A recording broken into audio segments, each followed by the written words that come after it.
하나님 말씀 로마서 8장 3절입니다.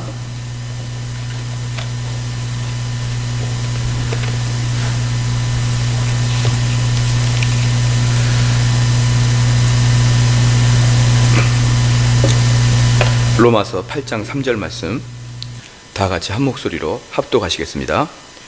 율법이 육신으로 말미암아 연약하여 할 수 없는 것을 하나님은 하시나니 곧 죄를 인하여 자기 아들을 죄 있는 육신의 모양으로 보내어 육신의 죄를 정하사. 아멘. 중보자의 필요성이라는 제목으로 하나님 말씀 전하겠습니다. 오늘은 하이델베르그 요리문답 13, 14, 15를 하겠습니다. 제가 13절을 읽으면 답을 읽어주십시오. 우리 스스로 하나님의 의를 충족시키는 죄값을 치를 수 있습니까?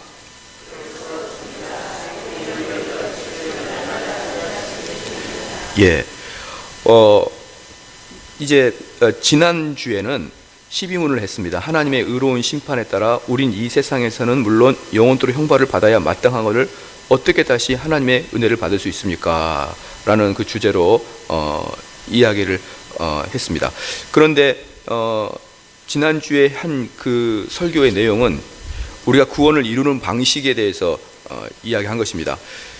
그 구원을 이루기 위해서는, 어떤 사람이 구원을 이루기 위해서는 죄에 대해서 완전하고 충족성 있는 보상을 해야만 그 죄가 사해진다 그랬습니다. 그런데 문제는 뭐냐 그러면 우리가 죄를 지었는데 그 죄에 대한 정당한 대가를 지불하면 죄가 사해집니다. 그런데 우리는 그렇게 할 수 없습니다. 왜냐 그러면 이 말씀을 오늘부터 깨달아서 이제부터 내가 하나님 말씀에 순종하고 죄를 지어야 하지 않겠다라고 이야기할지라도 이미 우리는 오래전부터 죄를 지어왔기 때문에 우리가 지금에서 순종한다고 하여 우리가 죄를 다 해결받고 용서받지 못한다는 것이고, 또 두 번째, 우리 예수 그리스도의 그 죽으심은 영단번에 우리의 죄를 해결합니다. 영단번에 해결한다는 게 무슨 말이냐면 지금 우리가 예수 그리스도의 보혈의 피로 죄 용서 받으면은 과거에 지었던 죄도 용서받고 앞으로 미래의 모든 죄도 용서를 받는 것입니다. 그러나 우리가 예수 그리스도의 영단번의 그 보혈의 피의 죄 공로가, 죄에 대한 그 해결이 아니면 우리는 오늘 여기서 회개하더라도 영단번, 즉 미래의 죄까지 모든 것을 우리가 용서받을 수 있는 건 아닙니다. 그러므로 우리가 죄를 짓지 않고 죄를 회개하고 이제 하나님 말씀에 순종한다 그래도 두 가지 문제에서 큰 문제가 되는 것이죠. 그 이전에 졌던 죄에 대해서는 여전히 남아있고, 또 오늘 내가 회개했지만 앞으로 평생 살아갈 동안에도 죄를 한 번도 짓지 않아야 그게 되는 것입니다. 그러므로 우리가 구원을 이루는 방식은, 우리는 절대로 우리 스스로 구원을 이룰 수 없다는 것을 아셔야 되는 것이고, 그러므로 인간은 중보자의 필요가 절실하다는 것입니다. 그러면 이제 우리 예수 그리스도께서는 우리를 어떻게 구원하시겠습니까? 당연히 우리의 죄를 제거하고 우리의 본성을 새롭게 함으로 이제 새로운 사람으로 만들어가는 것입니다. 여기서 우리가 절대로 놓치지 말아야 될 게 뭐냐 그러면 기독교를 제외한 다른 모든 종교들은 뭐라고 이야기합니까? 이제부터 참회하고 이제부터 내가 수련하고 이제부터 내가 내 몸을 쳐서 뭔가 아주 극단적인 일을 고행을 당하면은 내가 죄가 상쇄되고 내 죄가 해결될 거라고 생각하는 자력구원, 자기 스스로 노력과 자기 스스로 행함으로 뭔가를 변화시켜 보려고 하는 것들이 이 기독교가 아닌 다른 모든 종교와 모든 사상들이 다 가지고 있는 것입니다. 왜냐 그러면 그들은 이미 저질러진 과거에 대해서는 어찌할 수 없으니까.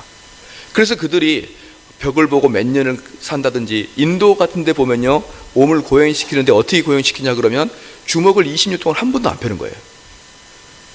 그러면 그 사람이 안 볼 때 폈다 접으면 어떻게 하느냐, 이렇게 할 수 있지 않습니까? 그래서 20년 동안 한 번도 피지 않는 사람은 손등을 뚫고 나오는 것이죠.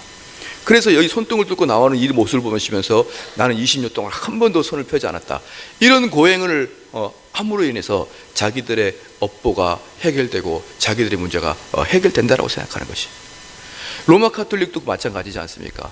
마틴 루터가 어떻게 했습니까? 그 계단을 무릎으로 기어가면서 자기 죄를 용서해달라고 하지 않았습니까?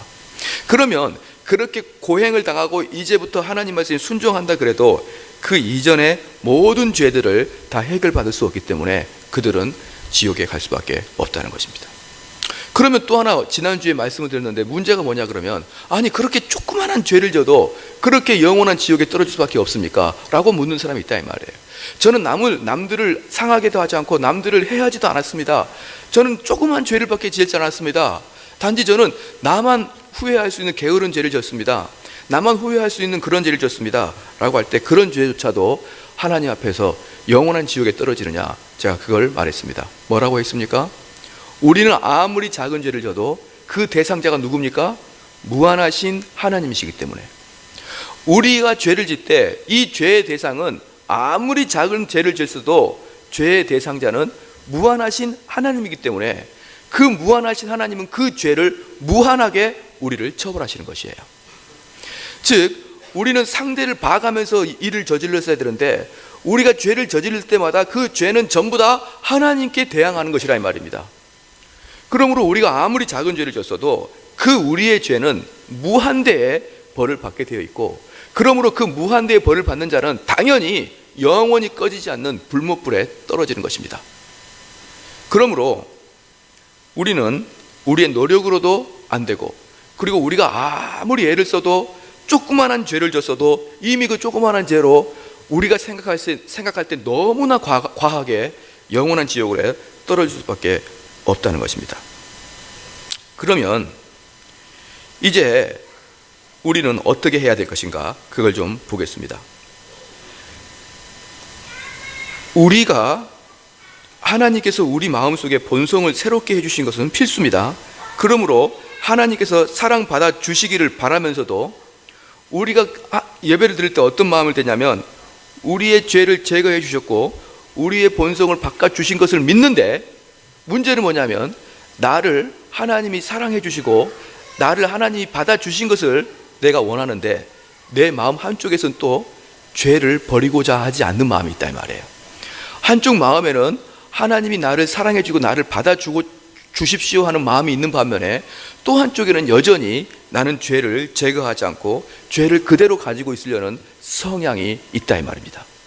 사랑하는 성도 여러분, 그게 바로 하나님을 조롱하는 것입니다. 즉 이게 지금 무슨 말이냐 그러면 제가 과거에도 설교했을 때 이런 예화를 드렸습니다. 자판기식 신앙.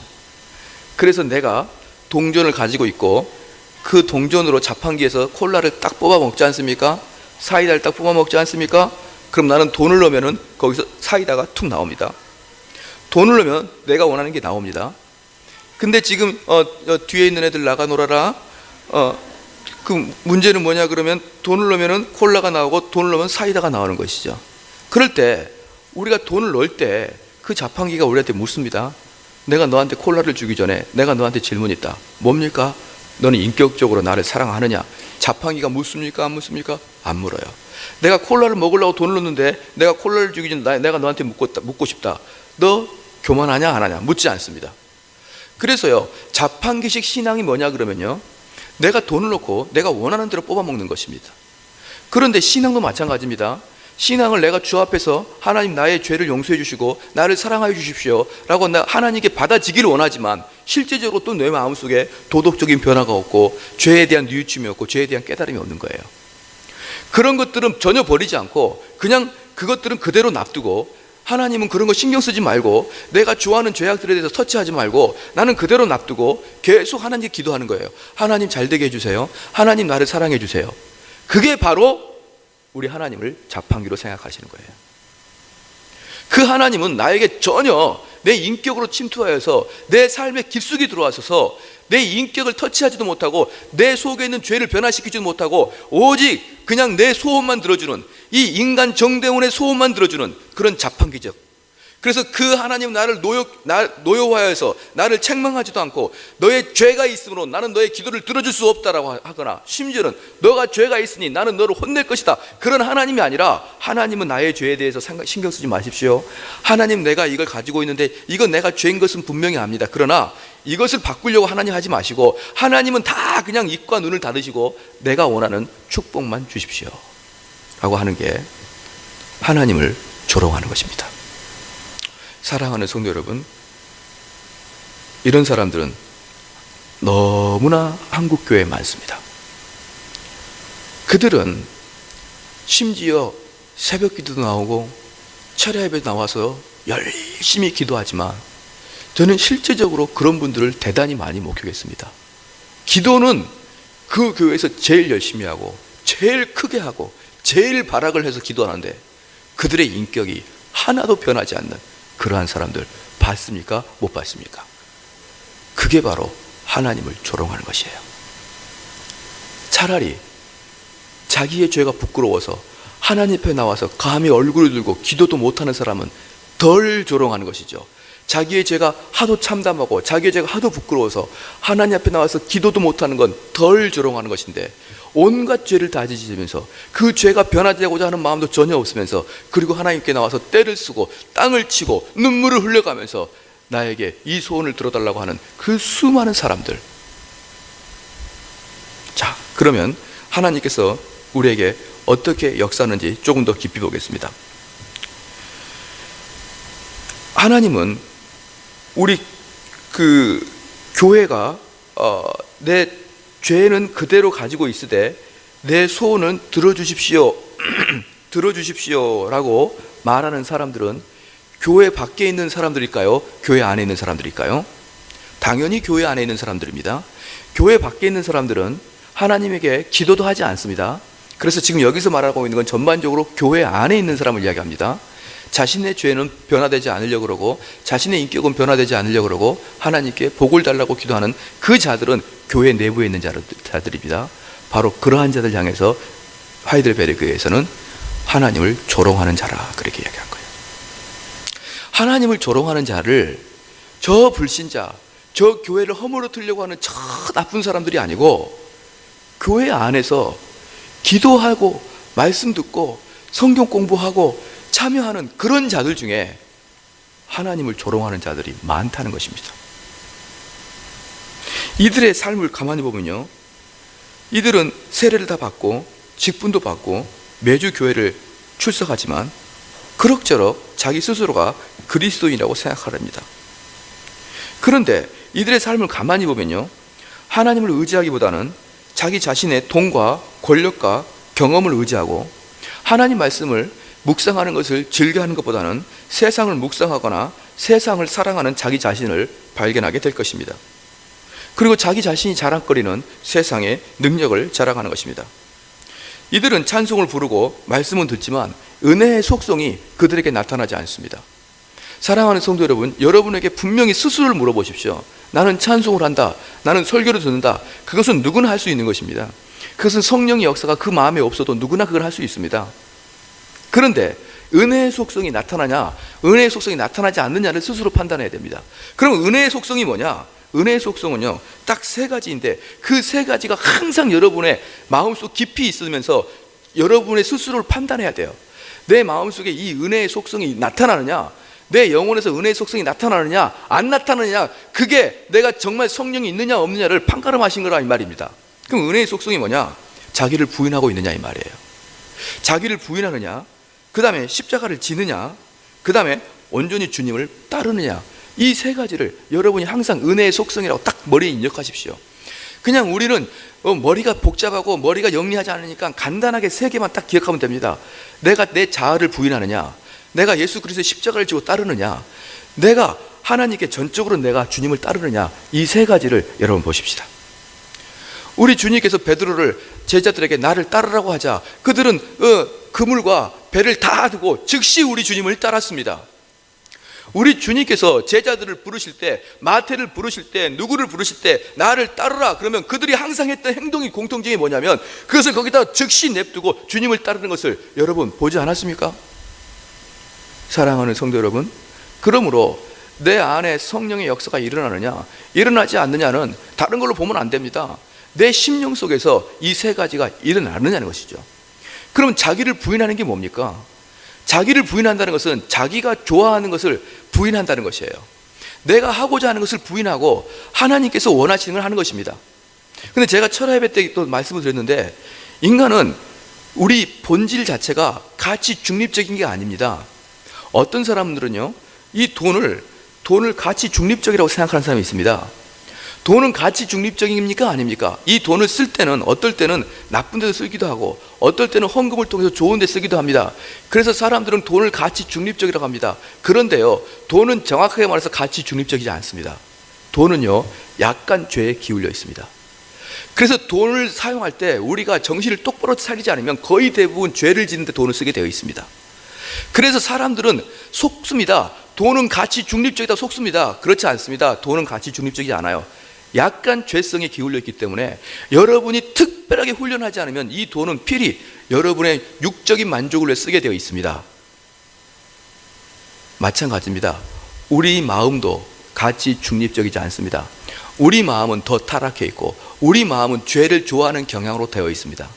그러므로 우리 마음을 컨트롤하지 않고 우리 마음을 부정하지 않으면 우리는 항상 우리가 좋아하는 것을 하게 되어 있는데 그게 바로 죄 짓는 것이라 이 말입니다. 사랑하는 성도 여러분, 그러므로 내 자신을 부인하라 이 말은 죄를 짓지 말라는 것입니다.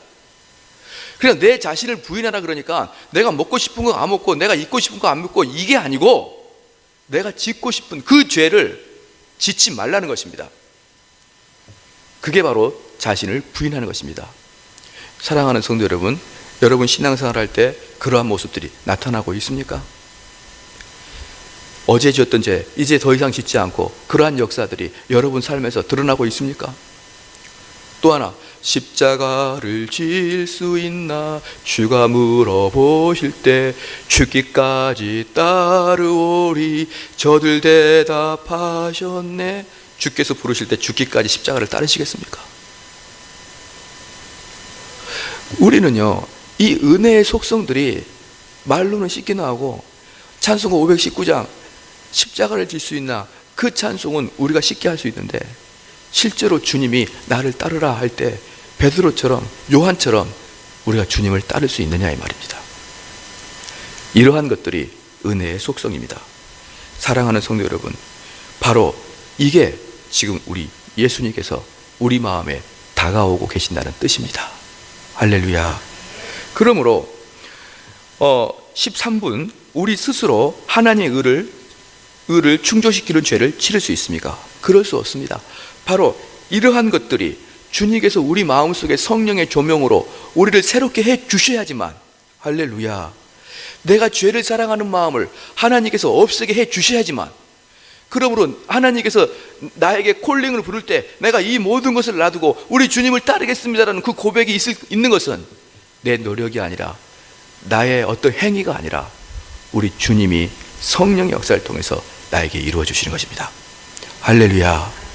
이러한 우리 교인들이 우후죽순으로 나타나기를 주의 이름으로 축원합니다. 한번 상상을 해보십시오. 어떤 분이 있는데 그분은 그냥 일반적인 평신도였습니다. 일반적인 성도였는데 그분이 여기서 예배를 드리다가 그 마음속에 심령성에 양심의 찔림을 받고, 그렇구나, 내 속에는 은혜의 모습들이 드러나고 있지 않구나, 내 마음속에는 은혜의 속성들이 나타나지 않았구나. 그래서 그 마음속에 성령이 그 마음을 찔러주는 거예요. 너는 왜 은혜의 속성이 나타나지 않느냐?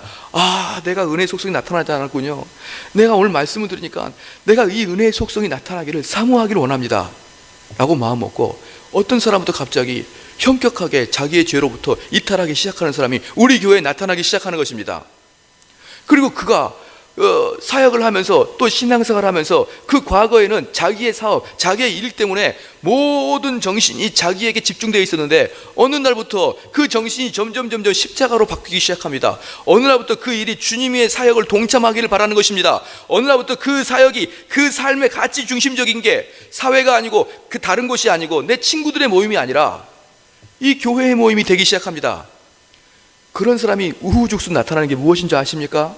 그게 바로 부흥입니다. 이 교회에서 그런 사람들이 나타나는 거예요. 근데 그게 전염병도 전염이 되지만, 나쁜 소문도 전염이 되지만, 하나님의 은혜도 전염이 됩니다. 그러므로 여기 있는 분들 중에서요, 성령께서 여러분 한 명 누군가를 자극시켜서 그 사람을 시발점으로 시작해서 하나님의 역사가 일어나면요, 이 교회 다 뒤집어집니다. 이 교회 다 뒤집어져요. 그래서 이 교회, 우리가 굳이 청교도니, 우리가 굳이 개혁교회니 이런 말을 하지 않아도요, 누가 우리 교회 예배당을 문을 딱 열고 예배실에 들어오면 와, 이 교회는 다른 교회랑 틀리다는 것을 그냥 앉기 전부터 알아버리는 것입니다. 왜? 여긴 성령의 역사가 가득한 사람이 꽉 차 있거든요. 여기는 살아있는 사람이 꽉 차 있거든요. 그러니까 누가 이 교회 와서 이 교회가 전통 개혁교회네 만에 그런 이야기를 하지 않아도 누가 이 교회 와서 이 교회는 내가 다른 데서 예배드린 거랑 틀립니다라는 이야기가 나오게 되어 있는 것입니다. 사랑하는 성도 여러분, 이게 바로 살아있는 교회입니다. 이것은 우리 인간의 노력으로 되는 게 아닙니다. 하나님이 역사해 주셔야만 되는 것입니다. 그 다음에 13문 읽겠습니다. 단지 피조물에 불과한 존재가 우리를 대신할 수 있습니까?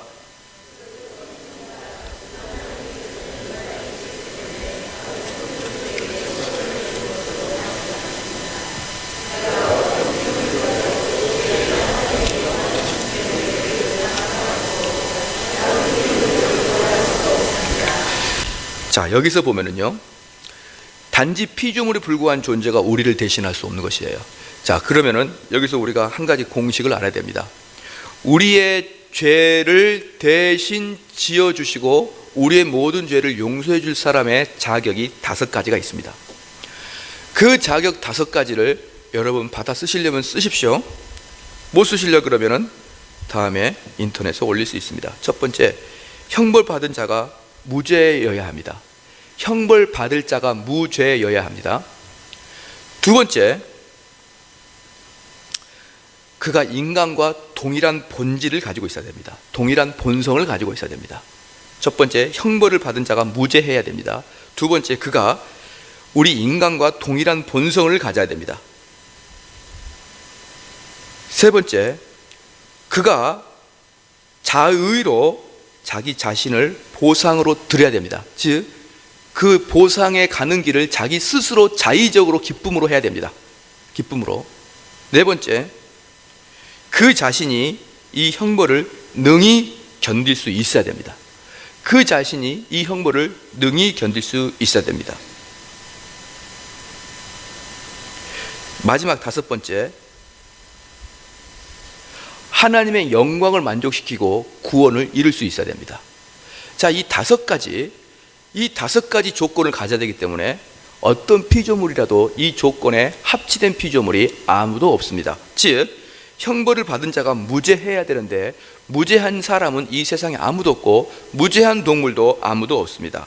그 다음에 죄책을 가진 자가 우리 인간과 동일한 본성을 가져야 되는데 만약에 그분이 하나님이시면은, 오직 하나님이시면은 그는 인간과 동일한 본성을 가진 게 아닙니다. 그래서 하나님은 특징이 뭐냐 그러면 절대로 하나님은 고통당하지도 않습니다. 하나님은 죽지도 않습니다. 그래서 우리 인간의 죄를 해결하기 위해서는 우리 인간이 지을 수 있는 고통을 그대로 당하셔야 되고 인간이 맞을 수 있는 죽음을 그대로 맞이해야 되기 때문에 오직 하나님으로서는 우리의 구세주를 감당하지 못합니다. 그러므로 오직 그 사람이 죄가 없거나 오직 그가 우리의 형벌을 감당할 수 있는 능력이 있는 것은 바로 신적인 요소고요, 그가 우리 인간과 똑같은 본성을 가져야 된다는 요소는 우리 인간적인 요소입니다. 그래서요, 이 세상에서 우리 인간의 죄를 용서해 주시고 우리 인간의 죄를 해방시킬 수 있는 유일한 사람은 예수 그리스도밖에 없는 것이에요. 그것은 성령님도 안 되고요, 그것은 성부 하나님도 우리 죄를 해결해 주지 못합니다. 왜? 그분은 본성상 우리랑 틀리기 때문에요. 그러므로 어떠한 것도 우리 죄를 해결하지 못합니다. 사랑하는 성도 여러분, 우리 스스로도 그리고 다른 사람으로도 어떤 누구로도 우리 죄를 용서하지 못합니다. 이게 무엇으로 예화를 한번 들어보겠습니다.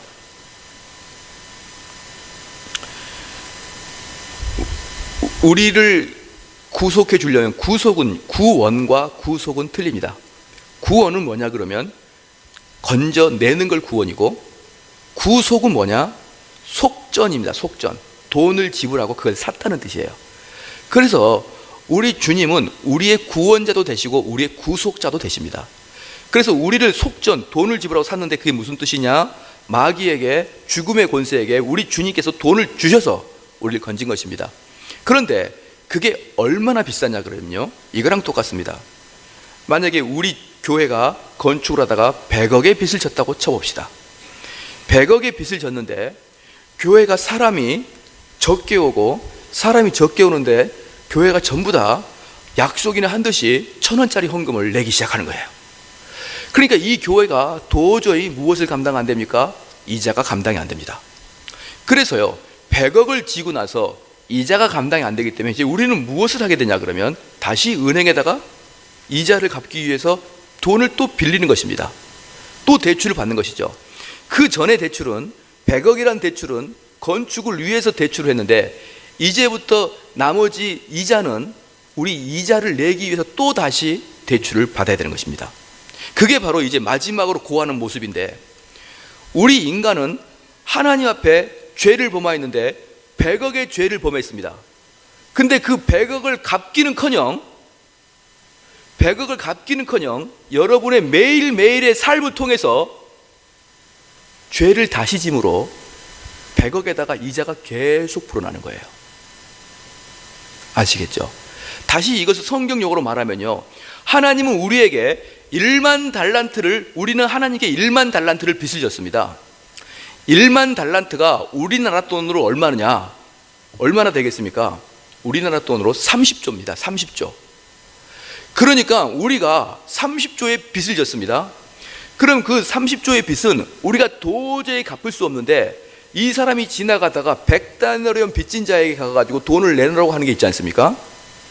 이게 뭐랑 똑같냐면, 우리는 1만 달란트 빚을 졌는데 100데나리온의 죄를 매일매일 또 짓는 거예요. 또 그 1만 달란트를 갚기는커녕, 즉 우리가 건축을 하기 위해서 100억을 빌렸는데 100억을 갚기는커녕 계속 돈이 불어나는 이자가 되는 것입니다. 그러므로 사랑하는 성도 여러분, 여러분이 살아있는다는 것은 무슨 뜻인지 아십니까? 죄를 쌓고 있다는 뜻이에요. 죄를. 내가 원래 1만 달란트 빚진 자라 이 말입니다. 그런데 그 1만 달란트 원금을 갚기는커녕 또 오늘 지나면 내일 또 죄를 짓고 또 죄를 짓고 또 죄를 짐으로 내 죄는 1만 달란트에서 매일매일 100데나리온씩 불어나는 겁니다. 그래서요, 이 죄는 절대로 결단코 여러분 스스로 해결할 수 없는 것입니다. 만약에 이 교회가 100억의 빚을 졌는데 이자에서 나중에 200억이 됐다. 그러면 이 교회는 절대로 그 빚을 갚지 못합니다. 누가 빚을 갚아줘야 됩니까?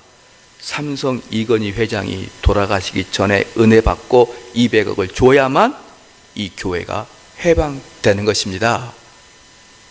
뭐 그렇다고 저희 교회 100억이 있다, 그거 아닙니다. 예를 들기 위해서 그러는 것입니다. 또 소문 내십시오. 저 교회 100억이 있다는. 아닙니다. 사랑하는 성도 여러분, 마찬가지입니다. 여러분 한 명 한 명은요 1만 달란트 빚진 자예요. 1만 달란트 빚진 자는 그냥 가만히 앉아 있어도 매일매일 100달러씩 불어납니다. 절대로 여러분 스스로 여러분 죄를 해결할 수 없습니다. 몸부림쳐도 해결할 수 없습니다. 근데 그 사람이 예수 그리스도께서 그 사람을 구속하셨다는 거예요. 할렐루야. 우리 예수님이 그 사람을 샀다 이 말입니다. 얼마를 주고? 시작. 30조를 주고 마귀한테 여러분을 산 겁니다. 30조. 우리는 1조, 2조 아무 돈도 아니니까 아무도 안 놀래요. 여러분 목숨 때문에 30조를 주고 우리 예수님이 여러분을 사셨단 말이에요. 1만 달란트 빚진 자입니까? 그 금액을 주고 여러분을 사서 여러분을 구속하셔서 여러분을 천국에다가 갖다 두는 겁니다. 여기에 있는 모든 사람 한 명 한 명의 목숨값이 1만 달란트입니다. 그것은 무슨 말입니까? 무한대의 빚을 지고 있고, 여러분들은 이 죄를 용서받으려면 무한대의 능력자를 통해서 용서받아야 되는 것이고, 그 일을 위해서 우리 예수님께서 돌아가셨다 이 말입니다. 할렐루야. 우리는 그래서 우리는 행복한 거예요. 그런데 저 예수님을 자기의 구세주로 믿지 않는 자들은 매일매일 쌓여가는데 나중에는 손을 쓸 수 없을 만큼 이자에 이자, 복리로 붙어가지고 눈덩이처럼 커져서 그 사람은 어찌할 방법이 없는 것입니다. 어제 어떤 청년이 저한테 문자를 보여줬습니다. 문자를 보여줬는데 이렇게 보여줬습니다. 자기 회사에 어떤 그 직원이 있었는데 그 직원이 그렇게 예수님을 안 믿고 그냥 불교로 이렇게 다녔던 사람인데 그 회사 신우회에서 그 사람, 그분이 근데 부장님이었었는데 암으로 딱 돌아가신 거예요. 암으로. 그런데 돌아가시기 직전에 그분에게 신우회에서 찾아갔습니다. 목사님과 같이 찾아갔어요. 그래서 그가 아직 숨이 꼴까당 넘어가기 전에 찾아가가지고 주님을 영접하라고 한 겁니다.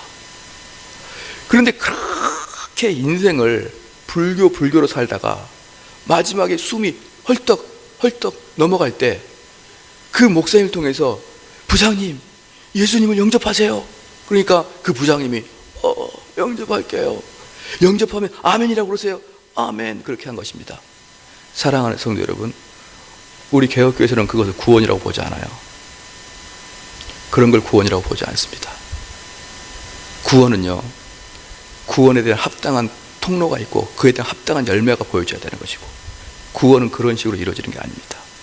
그래서 우리 개혁교회에서는, 청교도에서는 누구든지 아직 예수님 믿지 않으면 그가 이성을 가지고 있고 그가 합리적인 정신을 가질 때 그때 전도하라, 이렇게 얘기합니다.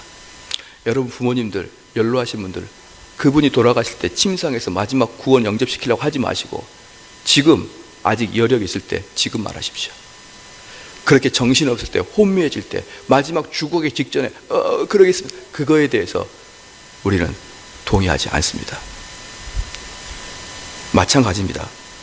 우리가 그렇게 불신자로 수십 년 살면은 1만 달란트에다가 수십만 달란트의 이자까지 붙어가지고 그가 회개를 못하고 지옥에 갈 수 있는 그런 환경이 되는 것이에요.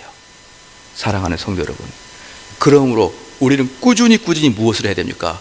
1만 달란트 빚진 자가 꾸준히 해야 될 게 무엇입니까? 내 삶에서 100데나리온의 이자가 계속 쌓이지 않도록 그건 치워내야 됩니다. 할렐루야. 왜? 우리 주님께서 1만 달란트를 탕감해 줬으니까. 이제 그 이자가 내 몸에 쌓이지 않도록 계속 치워주는 것입니다.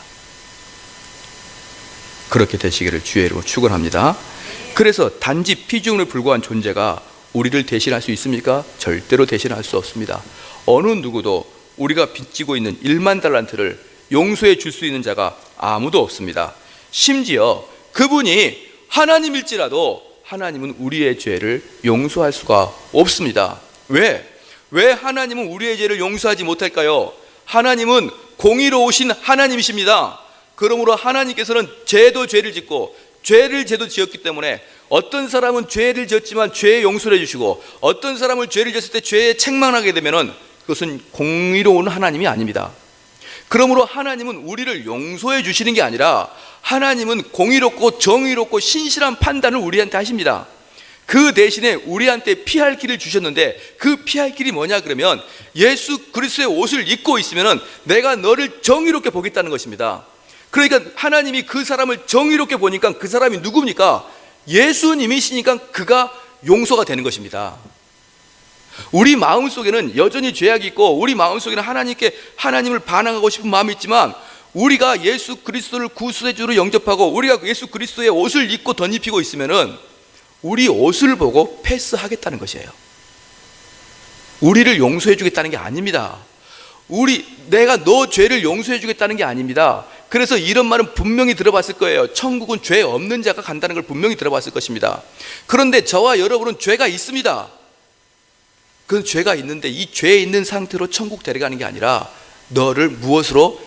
예수님으로 포장시켜서 너를 우리 예수가 큰아들이고 너를 둘째 아들로 내가 뽑겠다 이겁니다. 할렐루야. 바로 이게 우리 예수님이 하시는 일입니다.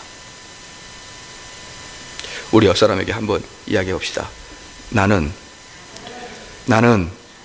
1만 달란트 탕감받은 자입니다. 100데나리온의 죄를 짓지 않겠습니다. 할렐루야.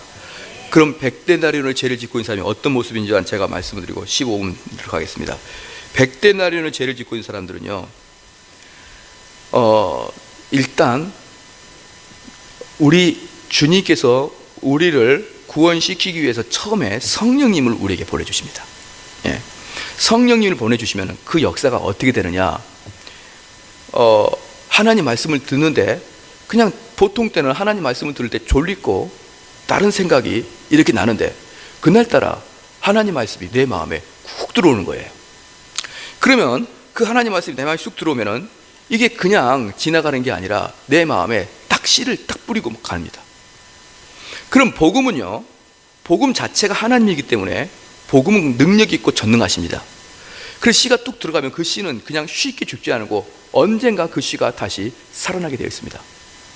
그럴 때 성령께서 역사하기 시작하면 그 씨가 이제 자라나기 시작하는데, 그때 첫 번째 느끼는 게 뭐냐 그러면 내가 1만 달란트 빚을 지고 있다는 것을 깨닫게 해주십니다.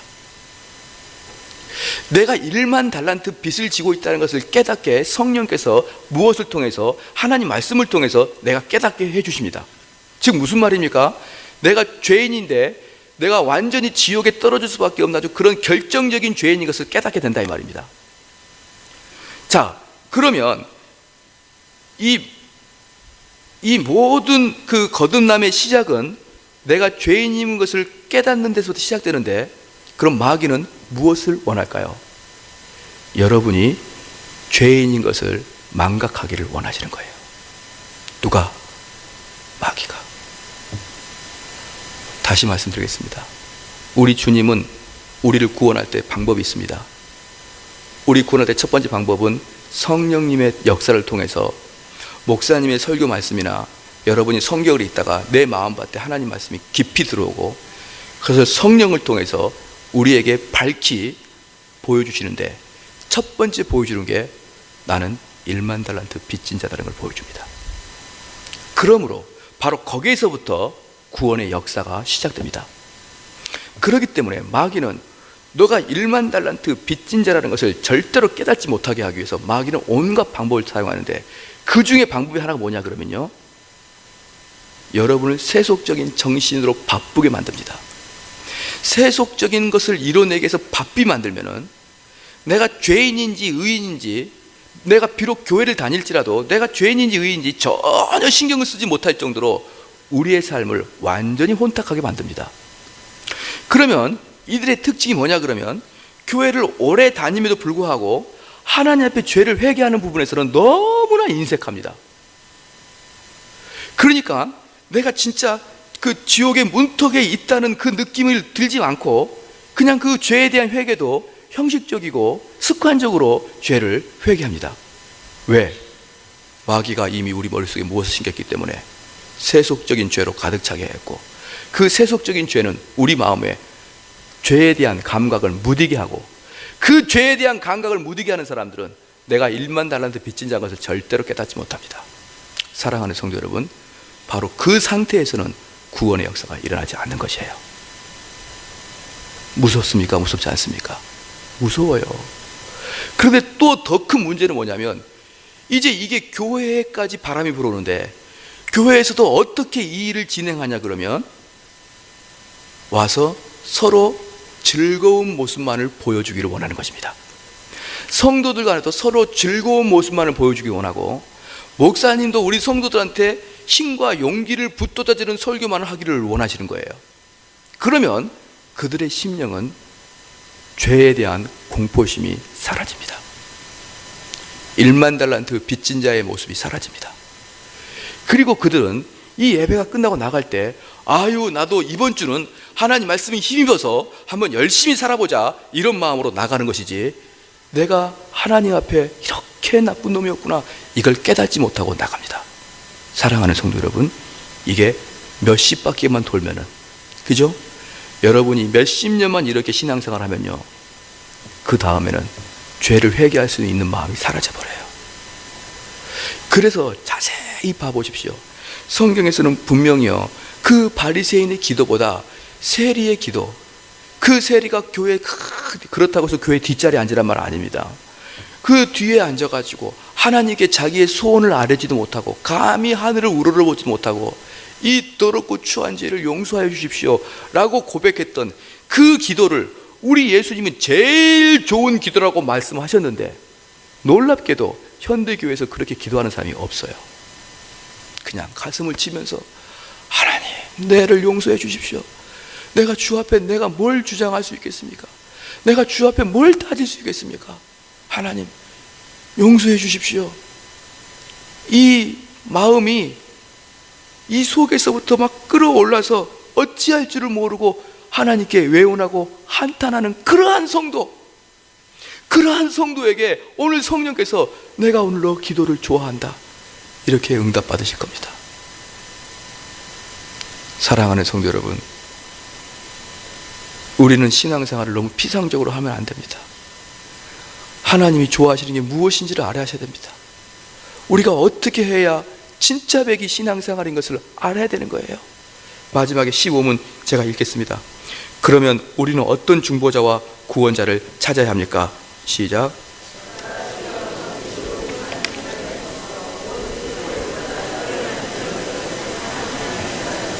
예, 바로 그분이 바로 예수 그리스도입니다.